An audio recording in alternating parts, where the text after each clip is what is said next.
Welcome to The Way Hum, the podcast where we navigate the fascinating realms of transformation and the clarity of living life in full awareness. Join us as we seek to uncover age-old secrets of how to create a more intentioned and harmonious existence, and where we do this standing in the transcendent power of love, while at the same time shouldering the immense responsibility of truth-telling, whether it serves the current narrative or not. We are lifelong spiritual seekers, and we are here to share. I'm your host, Jocelyn Nixon, and I'm here with my co-host, Michael Happy Murray. Hi, Michael. Happy day to you, Jocelyn. Good afternoon. Nice to see you. You as well. I'm excited. We finally made it. We're finally here. This is our first show. So, how do you feel? I feel super amazing. Like, just to be a part of the day today is, it's a real gift, you know, and to know that that's a real gift is perhaps one of the greatest gifts in and of itself. Well, I know you know a lot about gifts, and I don't know if people think of the near-death experience as a trance state. Do you remember that space? I absolutely remember that space. And not only can you see it, but you can feel it. Like, you know, when I was in that place, when, as we've discussed prior to, you know, I've got to have 3 near-death out-of-body experiences. One, I was 14. One, I was 27. And the last one, I was 43. And they were all in varying stages. Really? Yeah. You know. Tell us about that. I mean, I hate to say this, but I'm not sure I recall that. No problem. Lots gone on since then. Like a podcast being formed. Like a podcast. Right? For sure. You know, when I was 14, I was involved in an accident, and I got to see the light at the end of the tunnel. Right? And there was space between me and the light, and I saw what was going to happen prior to it happening. And you mean like you saw the accident taking place? No, I didn't see the accident taking place, but I saw, and this is where it's not like I saw, but I felt. And in the feeling, I could see. Okay. Right? That we're about to have an accident. And what I felt and what I saw was, in that moment, everything is out of control. And so I put my feet forward, I raised my hands to the roof, and I closed my eyes and I braced myself. And I remember feeling impact. And I remember, you know, it was in a car wreck. The dude driving was going super fast in a car that was not meant to go that fast, on a road that was not meant to have a car like that go that fast. And so control was lost. And I remember I later found out there was a gentleman on a roof, and he saw the whole thing, and he said, you know, you flip like end over end and side over side like 9 times. Wow. Right? And we landed upside down, and I'm 14 years old. Right. I'm just a little bitty dude, you know what I mean? With big bottle cap glasses. And we came to, and the car was upside down. I'd lost my glasses. I was being choked by the seatbelt because I was a little dude. So as it, you know, I was short. And I came to. But in that space between bracing myself and coming to was where I got to see the light at the end of the tunnel. And in that space, everything was still and everything was calm. And I had no awareness that I was involved in a real physically violent, turbulent motion, an action that involved metal and speed and, you know, chaos. Just violence. Yeah. Right? So that space was so still and so peaceful and so calm.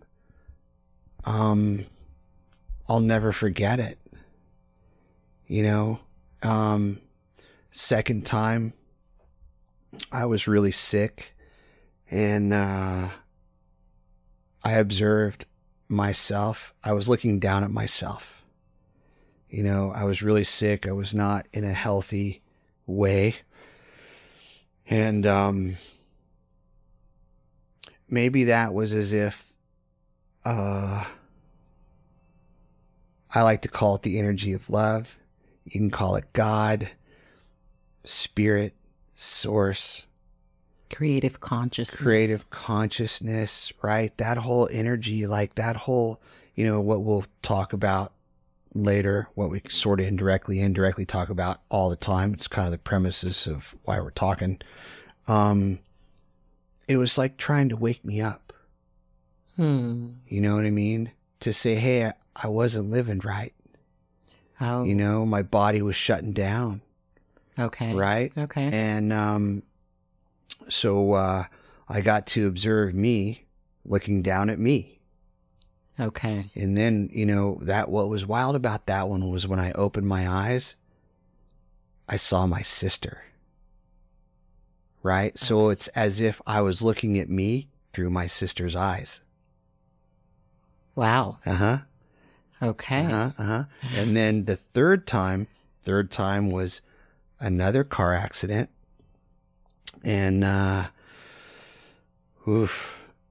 this one was paramount, a real game changer in life. You know, and I can touch it like it was yesterday. I came to observing my energy separate from my physical being. And at the same time, I came to observing that I was in a whole different place, because it was like 2.5 days after the physical accident.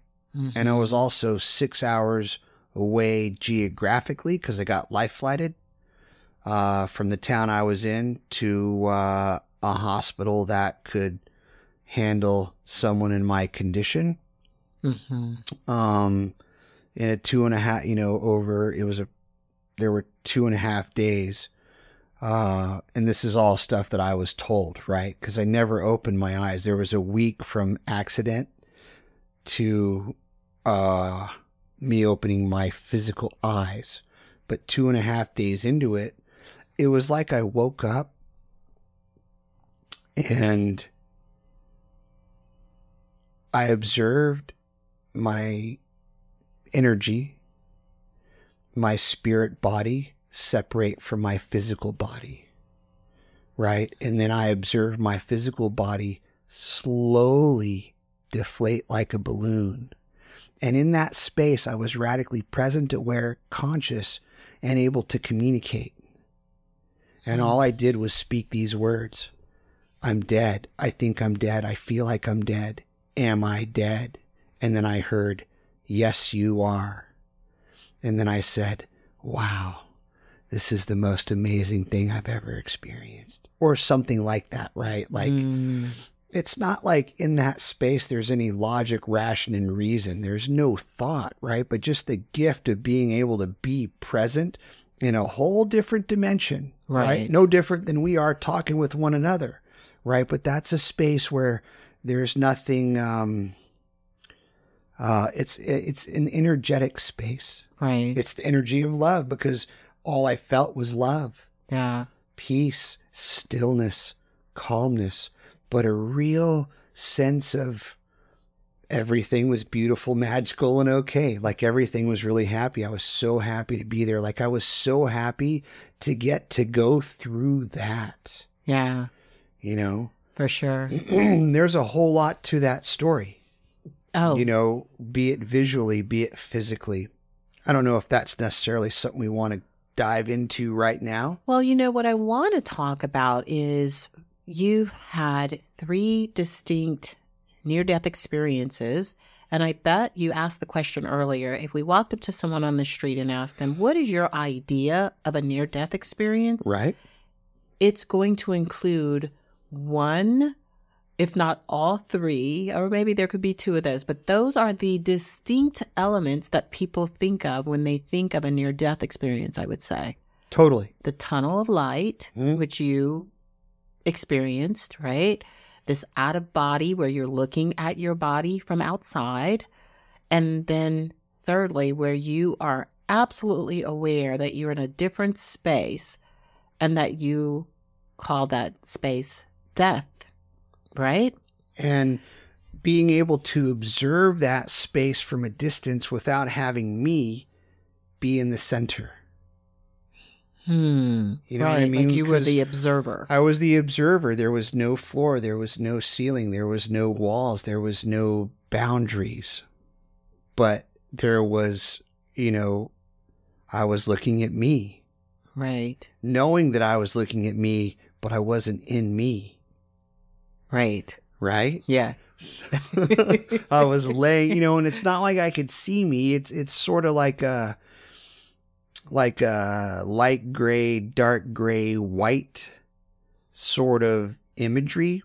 Right. But it was very clear. I mean, my body was like 4 feet off the ground. I was like 6 feet away, 3 feet off the ground. And then I'm watching this separation occur that's physical and non-physical. It's like, when people talk about, you're a spiritual being having a human experience. Right, for sure. That was what I observed. I mean, the energy in my body separated from its physical vessel. This is really and it interesting. Didn't die. Yeah. Well, right. Like it didn't end. It didn't disappear. Right. Kind of a thing, right? Right. So all these concepts of, it's like let's say we were going to go up to someone on the street and say, tell me what you think about death. When I say the word death to you, like, what do you think about?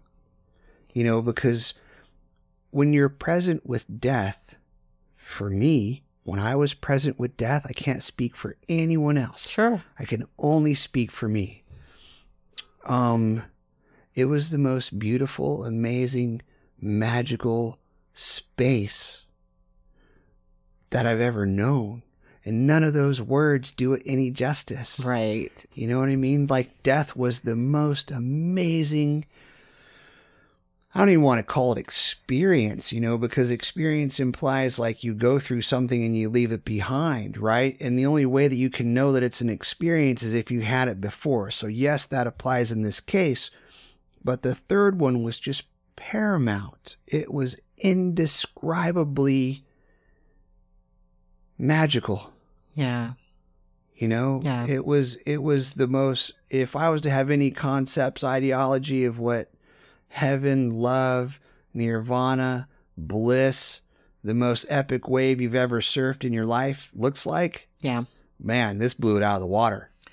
I absolutely, I think that people really get fascinated with the idea of near-death experiences for a lot of different reasons, right? Totally. Like we have these ideas that everyone's experience needs to be the same, which is almost impossible. I mean, just because of who we are, right? How we exist, not only here physically embodied, but the mind that we're straddled with, it's so very different and it creates, right?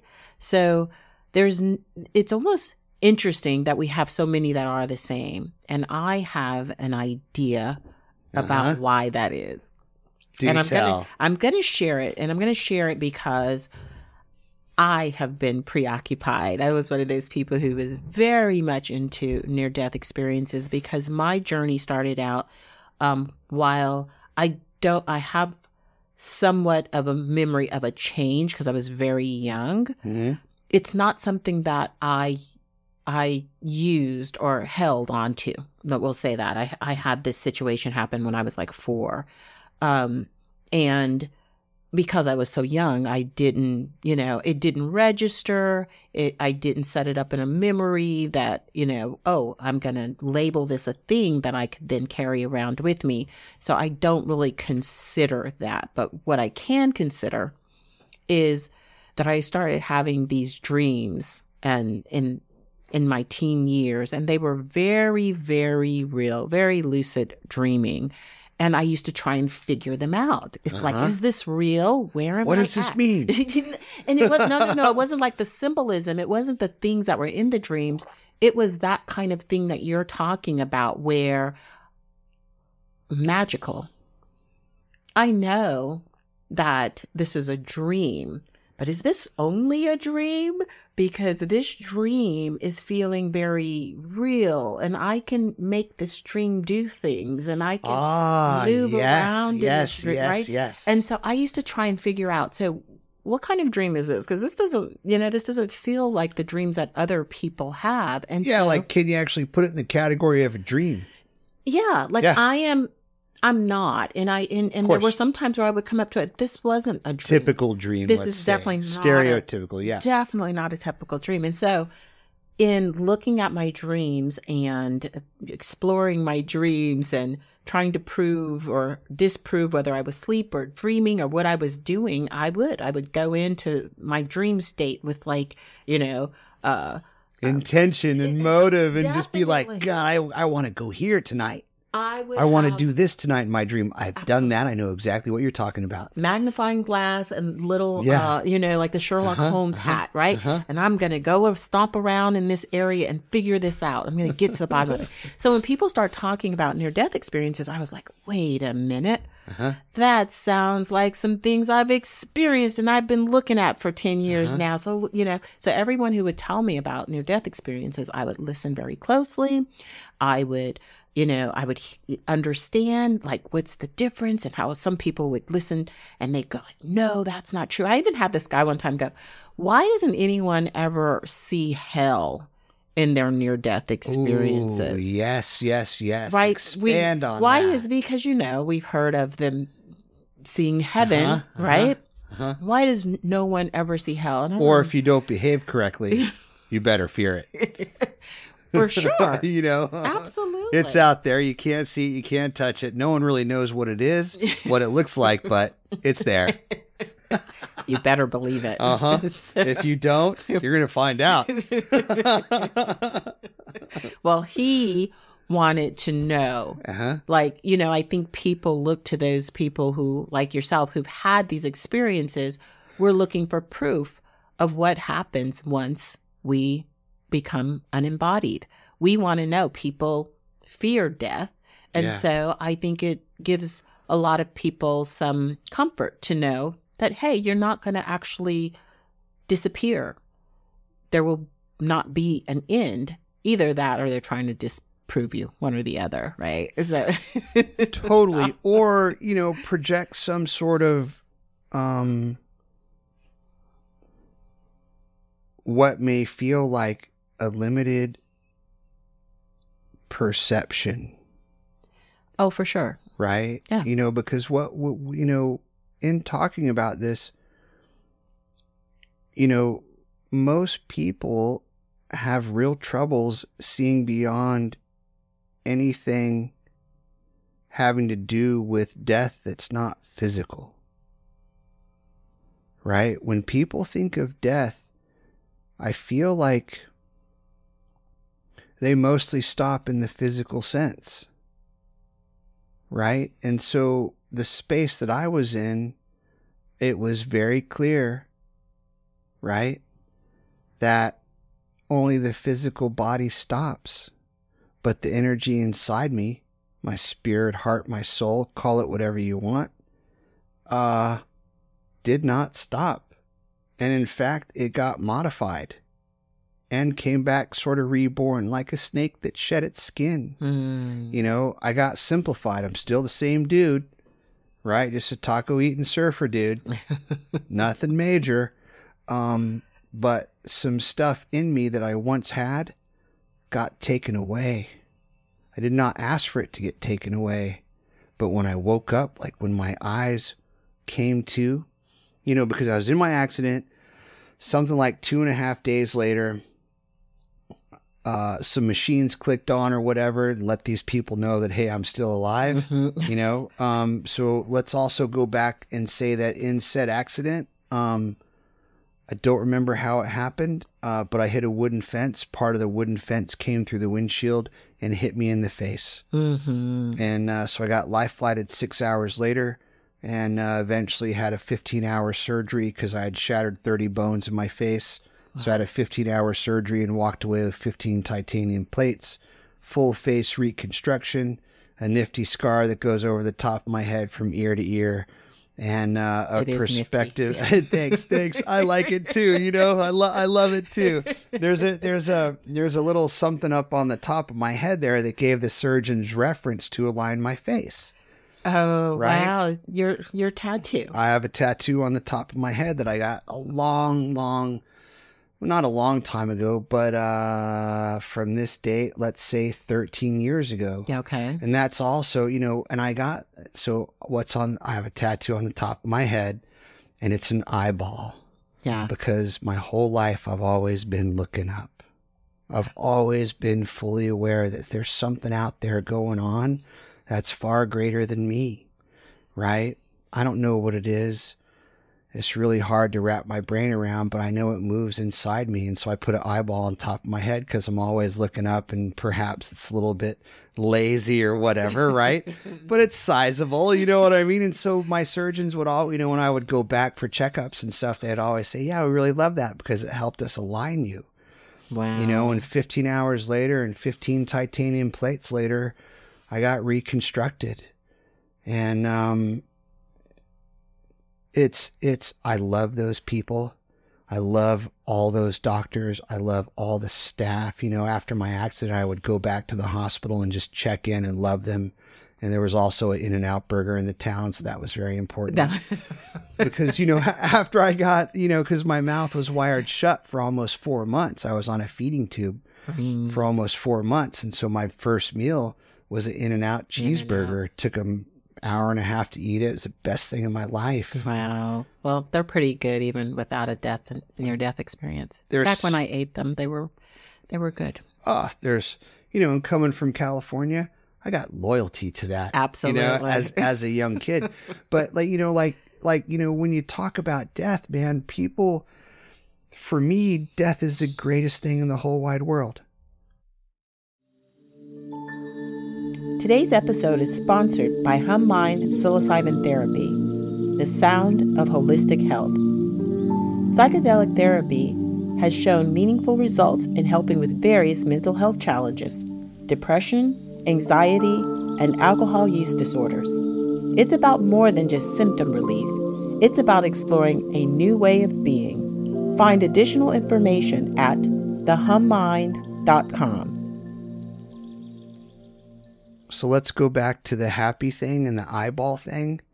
Around the same time I got the tattoo on top of my head is also where I acquired the name Happy. Oh. With the tattoo came the name? No. Nope. I've always been a happy dude, and I've always been a type of dude who looks up. But I was living on an island at the very bottom of Florida.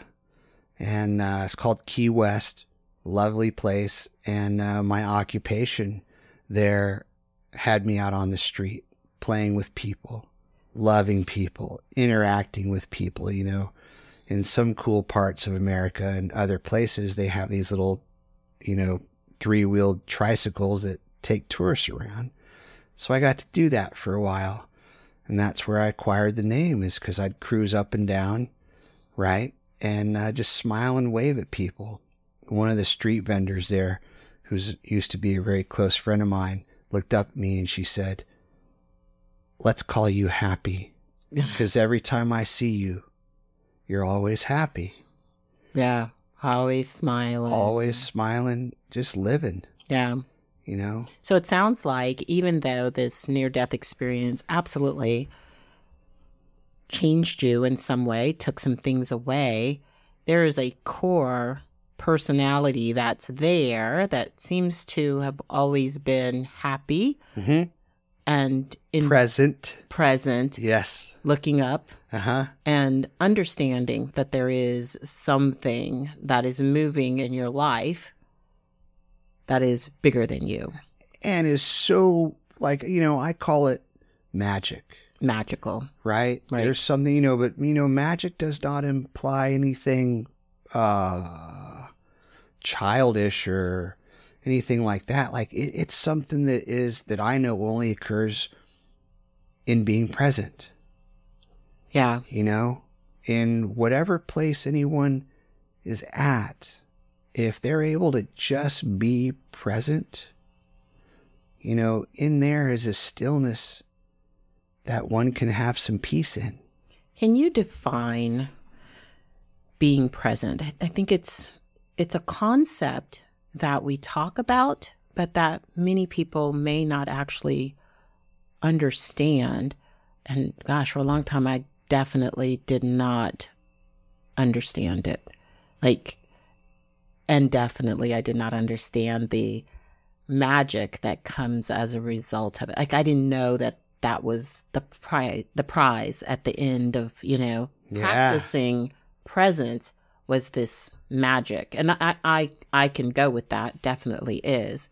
But give us your definition of what being present is. We're going to talk about a whole lot of stuff that's going to require some explanation, defining and understanding of, that you know what I'm saying? Yeah. So being present for me implies my brain and my feet being in the same place at the same time without the movement of me thinking. Okay. Right? Okay. And people are going to go, hey man, I can't stop my brain from thinking. Right. This is correct. Right? Mm-hmm. It's the brain's natural thing to think. It's what it does. It wants to have order. It wants to solve. It wants to create stuff that may not be there, whatever, right? Right. So in a state of presence, one can become radically aware if their mind is still. And if there's space in that stillness, right? Kind of like what we were talking about earlier. Present is when you're in a place that has still waters. If thinking comes into the place of still waters, then it creates a ripple.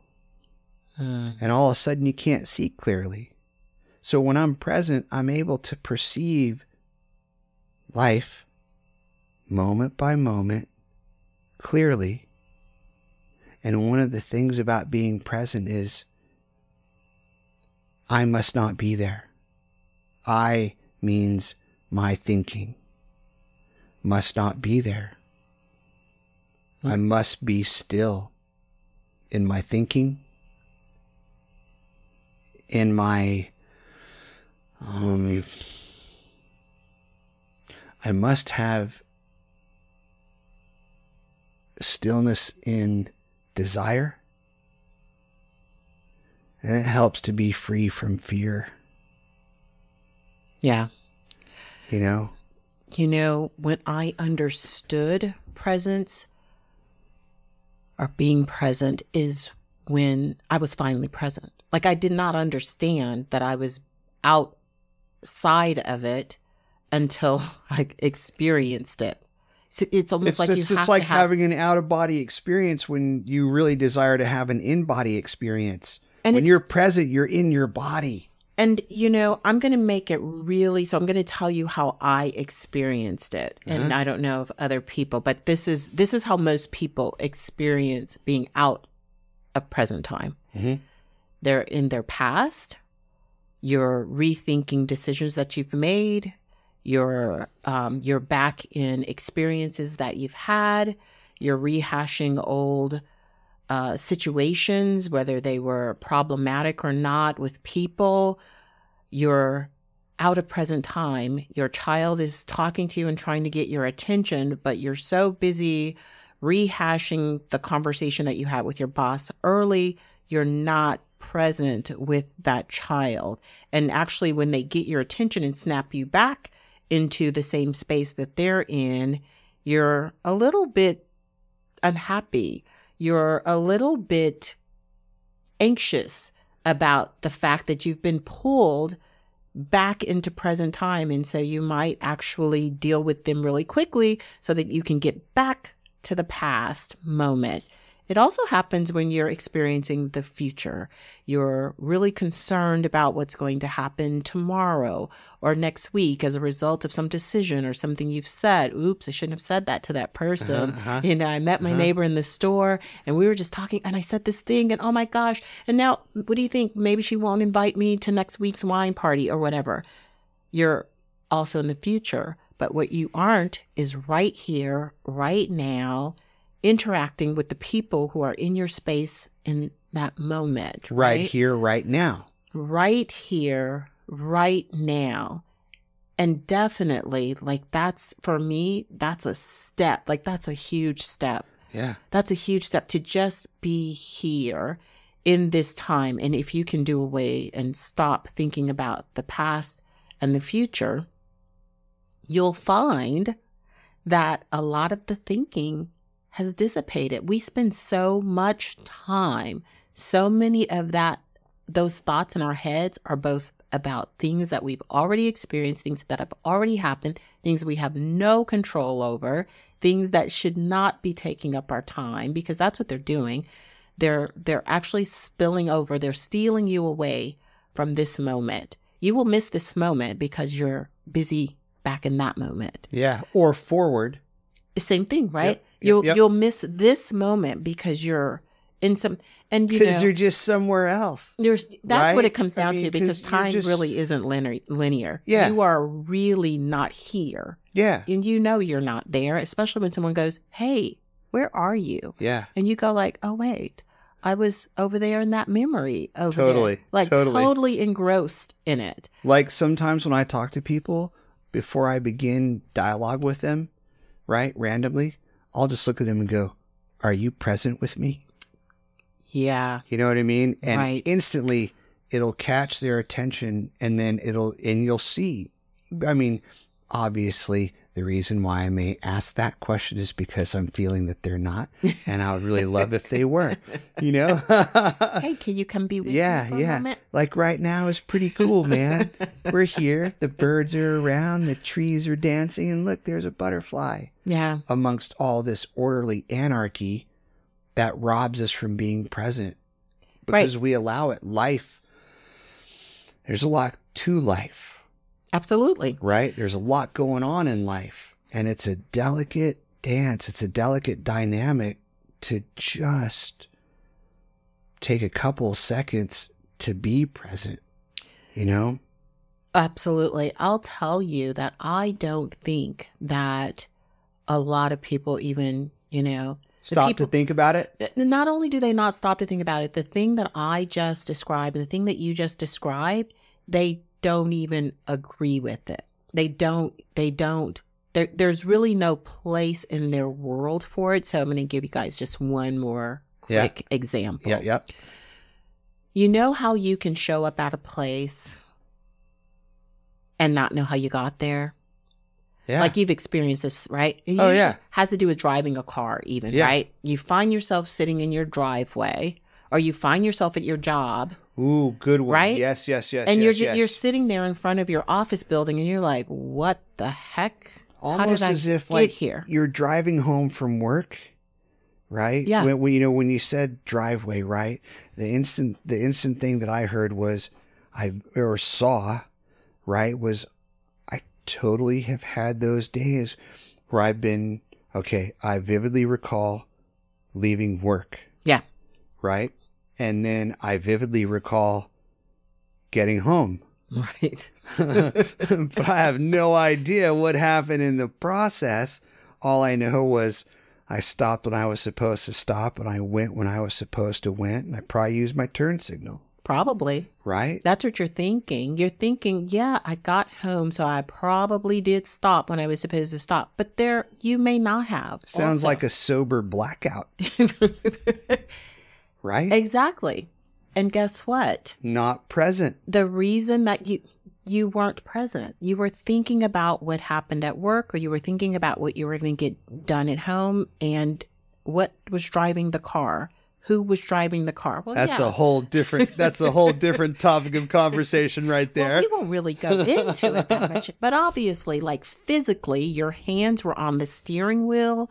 Obviously, this person that you call yourself was in the seat, but you were not paying attention to the lights.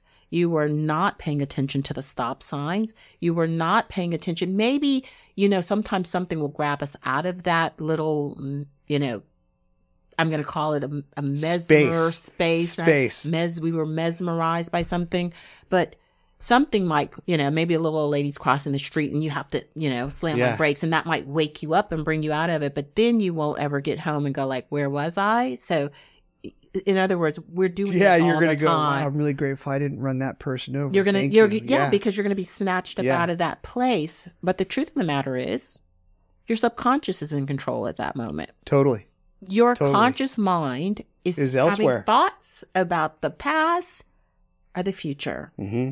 And your subconscious is driving the car. Mm-hmm. Isn't that amazing? Using your hands. Dude, that's the exact same, and I feel so profound about it that this warrants a dude moment. Right? Thank you. It's the same thing as you breathing without consciously thinking to breathe. Right. That's that same energy. That's that same consciousness. That is absolutely correct. Could it be that that's what's in control? If anything's in control in that moment, it's that. Thank goodness, because it didn't kill, you didn't have an accident or you didn't hurt anyone else. Absolutely. And you're still breathing. And isn't it great that we actually can do that? But it would be greater if we were aware of it. We're going to do better. We're going to get more out of it if we're actually aware of it. Or you know what else we get to do? We get to touch it closer. Yeah. We get to be so much more intimate with life if we're present with life. Yeah. And that's where I feel the magic occurs. And the magic is the simple stuff. It's the butterflies. It's the leaf that falls down and you watch it from 20 feet above and it falls right in your lap. That's amazing stuff, right? And it's very much alive. It's very much alive. There's a whole lot going on all at the same time. And you're aware of it and you got to actually see it. And we're missing so much. And in that awareness is just a most intense presence. Yeah. Right.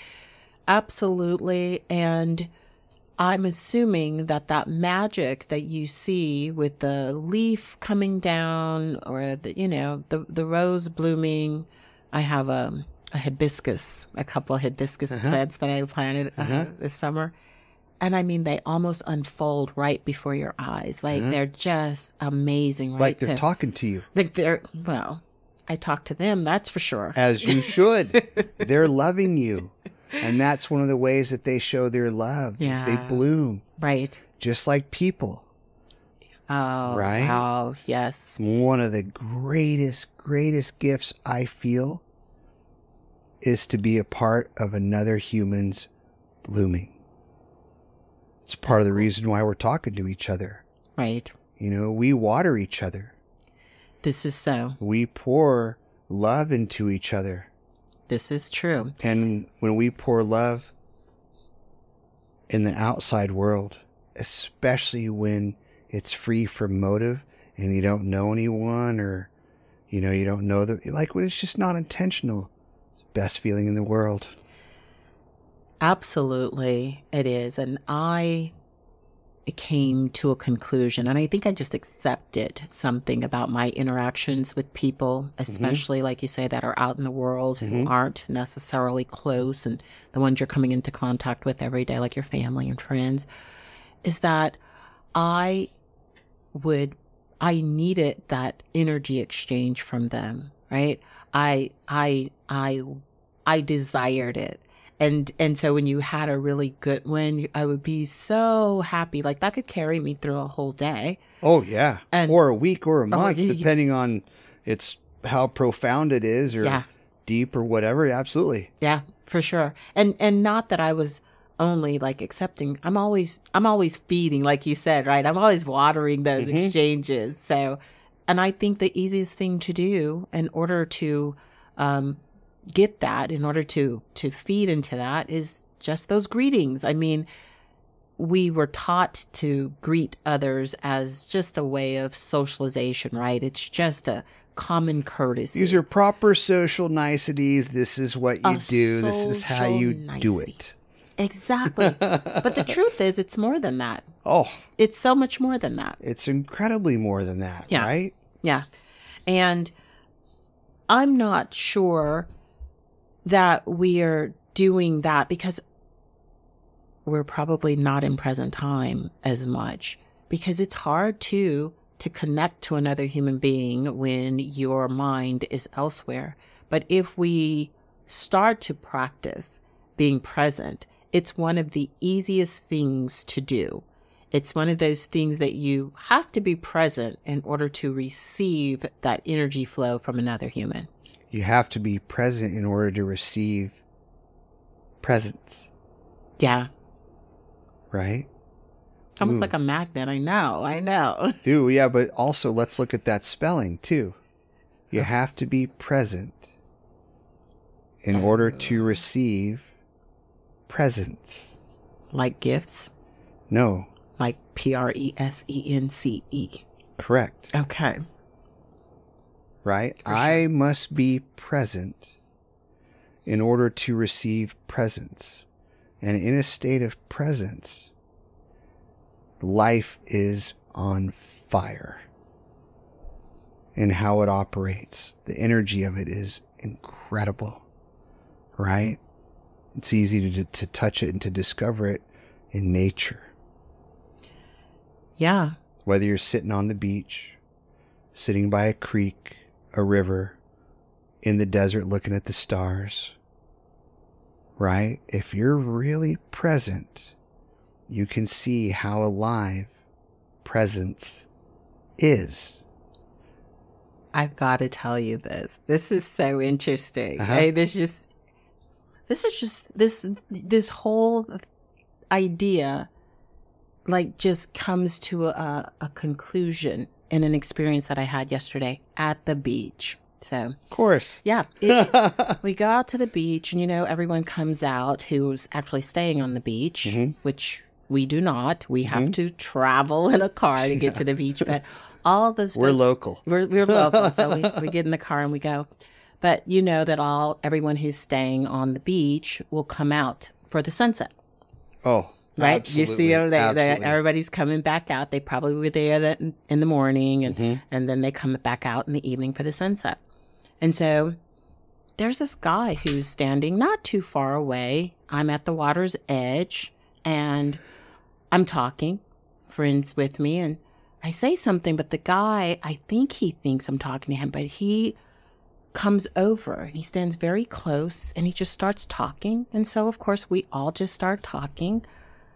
But afterwards, after he leaves, and it was a long discussion, and it got, where we were like, how did, it was a little strange how intimate he got almost instantly, right? And so after he left, we were like, what happened there? Like, where was that pull for him? What actually happened? Well, what happened is the thing that we talked about was the beauty. And it was absolutely gorgeous because there was a lot of clouds in the sky and it was a gorgeous sunset.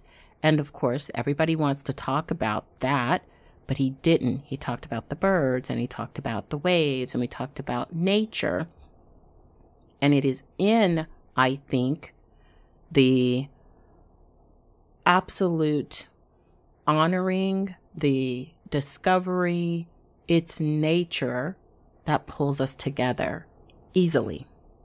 It is life. It is life in nature, is life in action, and it does not stop. Right. It is fully alive, and along the way, it is birth and death. Oh. You know what I mean? Yeah. Whether it's there's clouds, there's no clouds, there's, spiders, there's no spiders, there's you know what I mean? It is the most incredible, alive everything. I mean, Life feeds on life. Life feeds on Right? life. Absolutely. And we're so, it's just automatic, right? Yeah, Everything it's is on- organic. Because it's did that dude give you something at the beach? Like when he left, right? yeah. Did he leave you with something that was like, wow, that was magic? Well, always. Right. Always when a Right. person is willing to just be with you Yeah. in your space. In the present moment, in the present moment. it's the greatest discovery. It is. It truly is. And I'm going to spell it Present.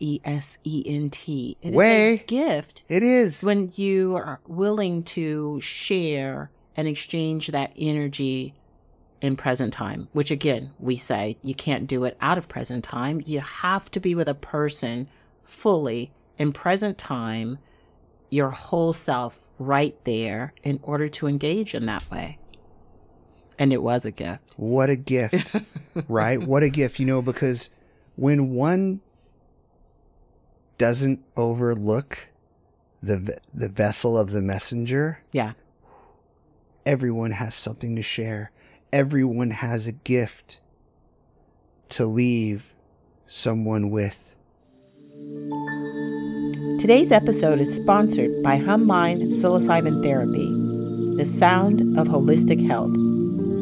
Psychedelic therapy has shown meaningful results in helping with various mental health challenges, depression, anxiety, and alcohol use disorders. It's about more than just symptom relief. It's about exploring a new way of being. Find additional information at thehummind.com. Yeah, so I get that. You're talking about the vessel, Yes. like the person's being.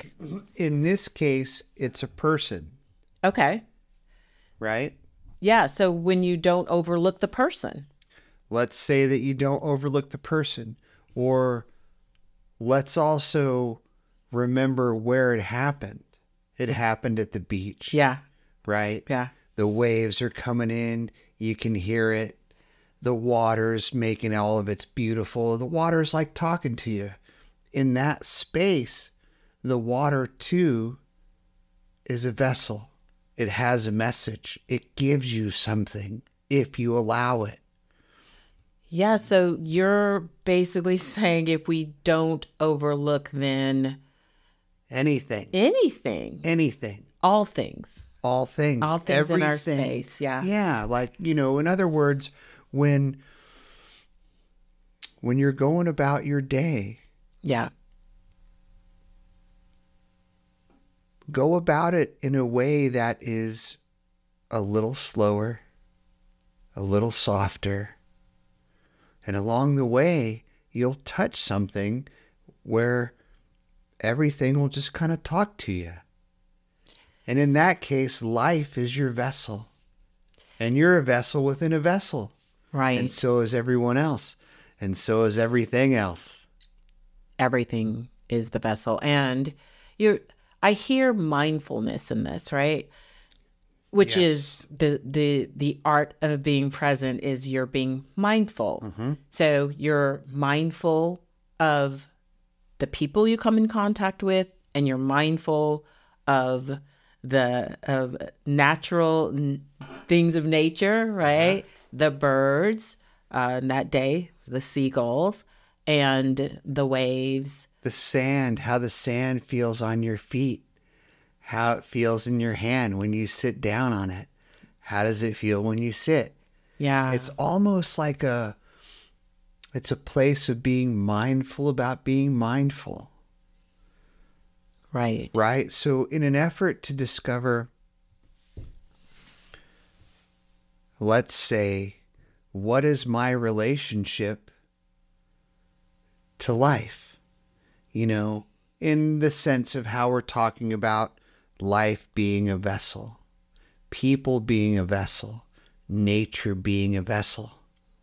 Yeah. How do I regard that? Do I take time to look at it? Am I aware that I may be aware that it's there and that it's an energy, a source, that I can touch whenever I want. It's a respectful awareness. Mm-hmm. It's Very soulful, yeah. very heartfelt. And it's where those great exchanges happen, but it's also where you might slow down enough, be mindful enough to learn something, to take something away from every experience, not just the fun, great presents and gifts that you're given in the exchanges with other beings, other human beings, but all beings, all states of beingness. Like, so it would really come down to you getting something out of every single moment that you are living. No matter what. And I just felt that you just probed on something that may, I feel that we also need to include, because we're essentially talking about happy, beautiful, joyful, rainbow type experiences or whatever, right? So let's also include some less than desirable stuff. Oh, okay. We're going to bring in some darkness in there too. Yeah. Okay. Because it too is a messenger. Okay.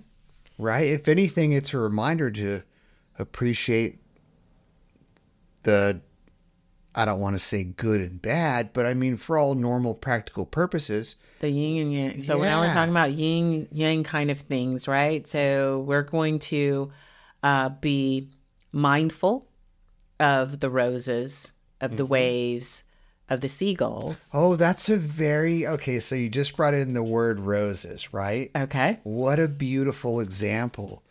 And the paradox. Because you never said, like, slow down and smell the.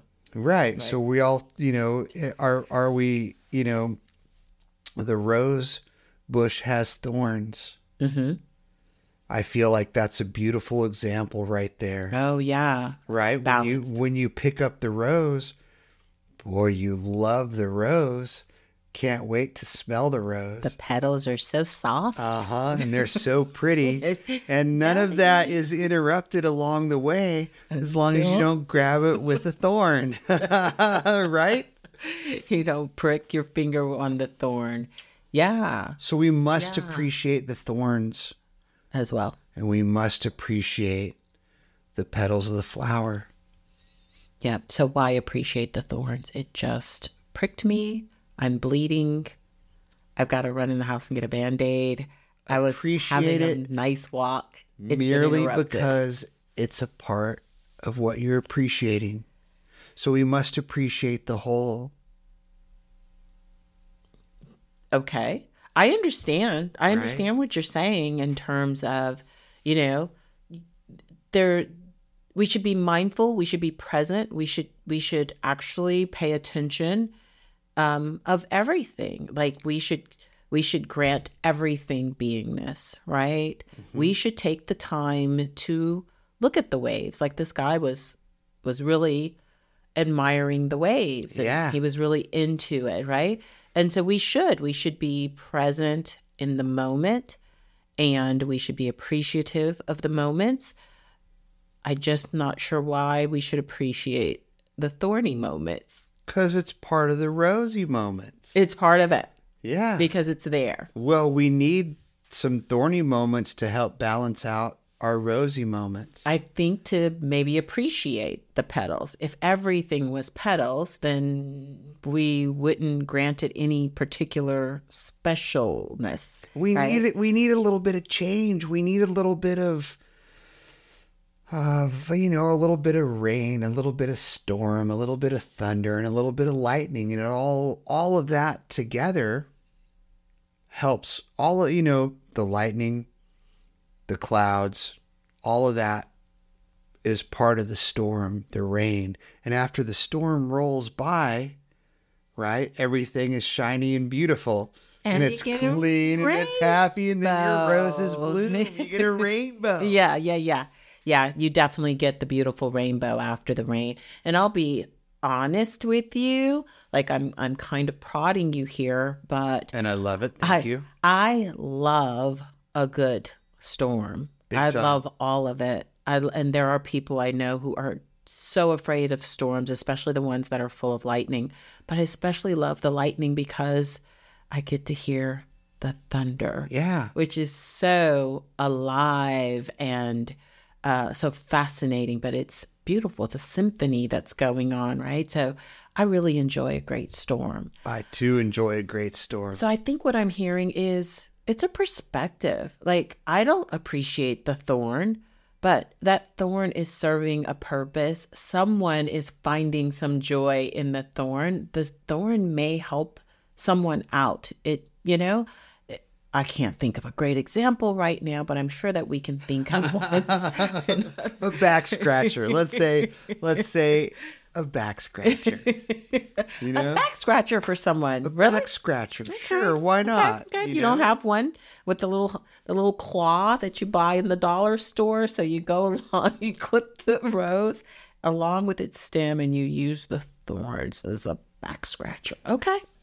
First thing that came to mind. But you're right. Everything is essentially connected to everything else. Yes.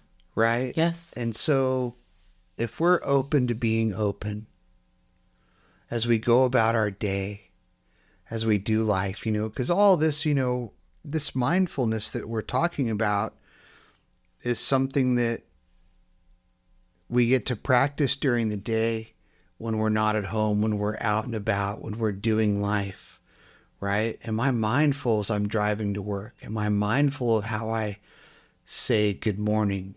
Am I mindful to say good morning? Am I just absolutely... Or am I just mechanically going through the motions? It's a matter of... This sort of kind of does start to fit together really well, doesn't it? Mm-hmm. If I'm mindful, if I'm present with another person, if I'm present with my experiences, if I'm present with the way that I'm interacting and who I'm interacting with, then everything does become more real. Not only does it become more real, I feel it seems to flow a lot smoother. Mm-hmm. The days tend to go smoother. Right. Right? When I'm present and attending to whatever I'm doing or whoever I'm talking with. Right. The day just kind of seems to disappear. Right? Mm-hmm. Time can kind of disappear because I'm not concerned about being any other place than where I'm at, doing whatever it is I'm doing. Now, certainly for me, it's easy to lose track of time, right? Talking to somebody in a store, whatever, but the audience will get to know this about you, but man, is that an understatement? Like time, it means nothing to you. Right, right. It does not exist. It's like a perpetual non-calculated state of presence, free from time and filled with beauty and love and, vessels and messengers and, and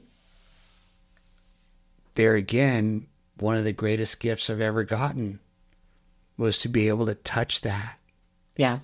And so when we're mindful about being mindful, about being mindful. So I'm gonna use two different words, and I know that this is basically the definition of the other, but when we're mindful about being present. Without a doubt. When we are paying attention to the fact that we need to be present, that life actually takes on a different meaning when you're right smack dab in the middle of it and you are there 110%. Like, I'm here, I am hearing the birds, I am smelling the coffee, or the roses. Yeah. I am pricking my finger on the thorns. I feel that. I see the red blood, and I am there in that moment. Life happens and it happens at a different rate and with a different reality. And when you're present with it, it's a lot simpler to just be still with it and to accept it. Right. You know? It doesn't bother you so much. No. It just is. No different than a wave. Right. You know, it comes in, it touches you, and then it moves. And imagine if you yourself could accept so many things that you may not accept as pleasurable now, but that you just give them that different stamp of approval. Yeah, it's almost like a respect. It's like I'm now choosing to respect my awkward feelings. Yeah. You know, I'm now going to have peace with a little bit of discomfort. It doesn't mean I have to have peace with every discomfort. Right.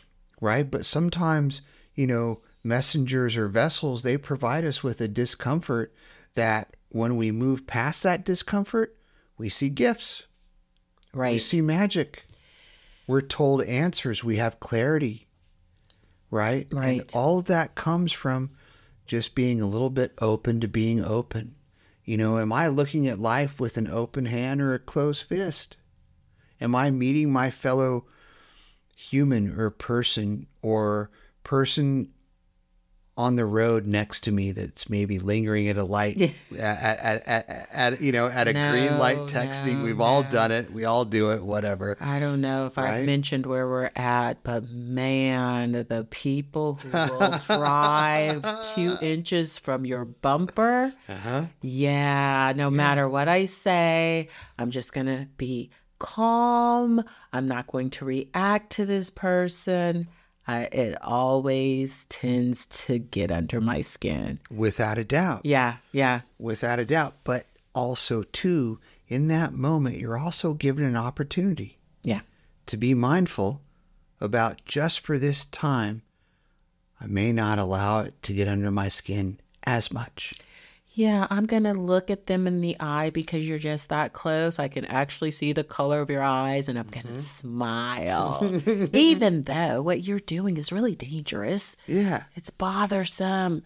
It's not cool. It makes me nervous. And I'm not, and I know that I said, I'm not saying where we're from. Everybody thinks that they live in the state with the worst drivers. Oh, I love it. I've lived in several states. And the worst weather. Everyone says, give it 5 minutes, it'll change. Awesome. Well, we can't say that about the weather. We actually live in a state with some of the best weather. I love our weather here. So. I love our weather. I love the lightning. I love the storms. Well, that's what we're talking about, is a way to just really love more of it. We're not ever going to love it all. We're not ever going to like being pricked or like the seagulls stealing our sandwiches on the beach, or even like those who are driving too close to our bumpers. But if you can accept more of it with a smile, you can accept the rain. You can accept more. You will find life is just better. I mean, obviously, if you're going around and everything is bothering you, you are creating a really stressful life for yourself.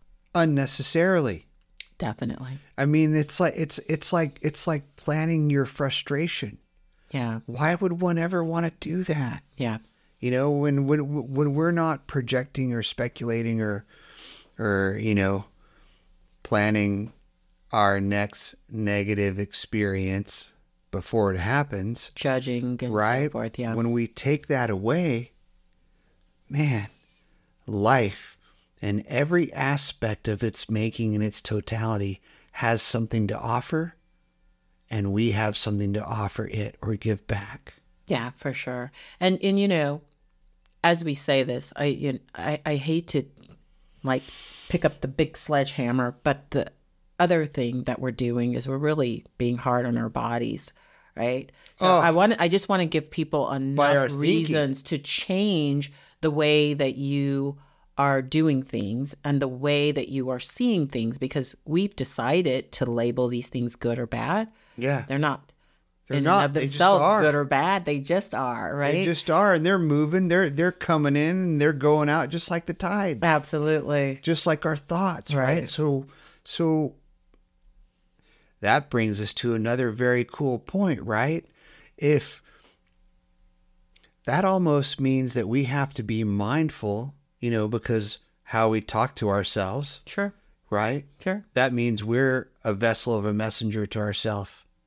You mean that inner dialogue? Yeah. Mm-hmm. That inner dialogue, so we have to be mindful of that along the way. Absolutely. I mean, since you probed on a little bit of a physical element, Super oh important. man, super, super important, Right. right? To not only talk nice to other people, but talk nice to yourself. Like, be that really nice person bringing a gift of love, acceptance, and what did I say? Intimacy, right? Yeah. Like, be willing to be intimate and loving with yourself and others. And when you can do that with yourself, you'll find that other people want to be intimate with other people too, but they're afraid to. So when you become comfortable with yourself to do that, you help someone else step out of their little comfort zone, step out. I mean, that's kind of a little bit about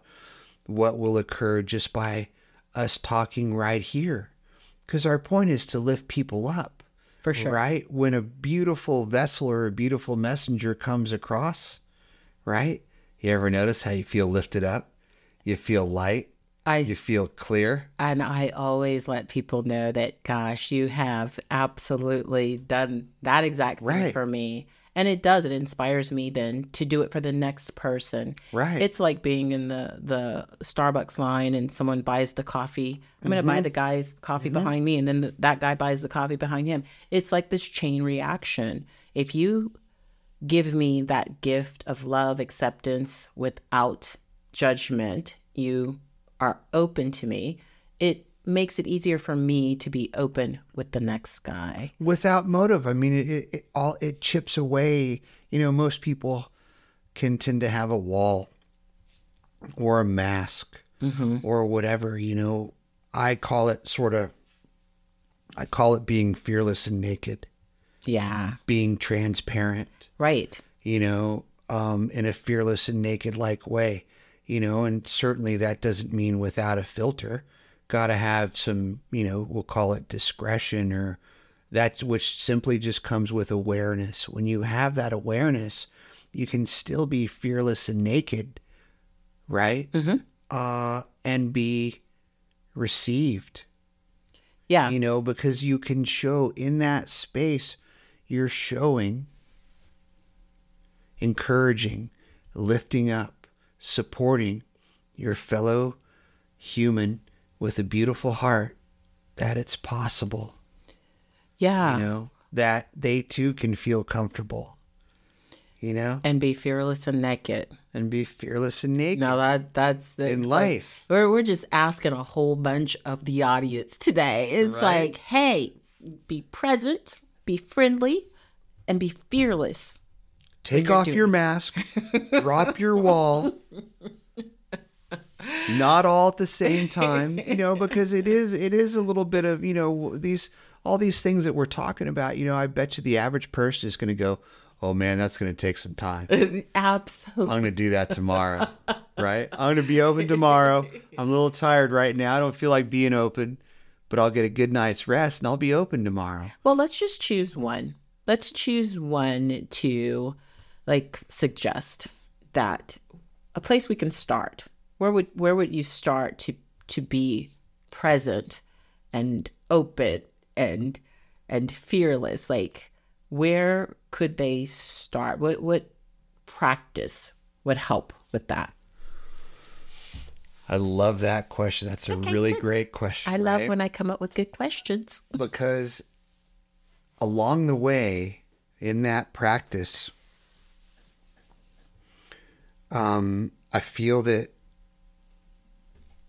truthfully, first thing that comes to my mind is brushing my teeth. What? Right? The Hygiene? first thing that comes, no, not hygiene, but just merely, if I'm going to be mindful of my awareness, then I want to do it with the most simple, routine, mundane thing. Okay. In an effort to reset and reestablish how do I regard being present. So I'm going to get up in the morning. Okay. Right? Okay. I'm going to take a shower. I'm going to make my tea, brush my teeth, whatever. Those are the, because I always go back to the, for me in my life, the simple things are the biggest things. Okay. Brushing your teeth, very simple, right? Okay. Super commonly overlooked. But it's a great exercise. Okay. Can I be present in just brushing my teeth? Present, being here without thinking about what's coming next. Yes. What my day is going to be like. Can I sit here with my toothbrush, just brush my teeth back and forth, and only be here for 60 seconds? Teeth. It's 2 minutes, Michael. 2 minutes. You okay, have to 2 brush minutes. for 2 minutes. Okay, I'm sorry. Okay. 2 minutes. Okay, I think I'm sure for me it's like 5 because I'm there. You know what I mean? I'm there. And my toothbrush is automatic, but I mean, just try it for 60 seconds. Yeah. And feel every movement. Feel where the brush goes. Feel it on your gums. Feel it on your teeth. Feel the breath at the tip of your nostril as you're breathing through your nose so you don't drool toothpaste out. Right? Just for 2 minutes. Okay. It's going to be a long 2 minutes. You said 60 seconds, but then I was encouraged to go to 2 minutes. Now they've got to do 120. For standards, 120 seconds. Don't count. Just to get them really clean, 120. And all it is an effort to do your best, Right. In other realms, it's called baby steps. Yeah. Just a little baby step without judgment, without opinion of yourself. All it is a simple little exercise. But in that simplicity is greatness. It's big. It is. And 2 minutes is not a short length of time that you're asking for. I mean, the mind wants to move constantly. Mm-hmm. So just keep bringing yourselves back, because you're going to start thinking about the rest of your day. You're going to think about what pajamas you're going to wear, whether this is night or morning. You're going to think about other things, but just keep coming back. I like it. I like the brushing of the teeth routine. It's simple, and it's going to be really, really big, because one's going to watch their mind and all the places it goes while attempting to not go anywhere. Yeah. Well, that brings us to the conclusion of our first episode of The Way Home. Oh, yes. Remember, this is where we discuss things that are supernaturally uplifting and enriching, and where we provide an alternative and holistic view of living life fully awake. I'm your host, Jocelyn Nixon. And I'm your host, Happy Michael. And this has been really, really exciting. Super awesome. I love it. Super awesome. So join us here weekly, utilizing your favorite podcast app, or on our website, thewayhum.com. Thanks so much for being with us. We'll see you next week. Have a beautiful week. Don't forget to breathe.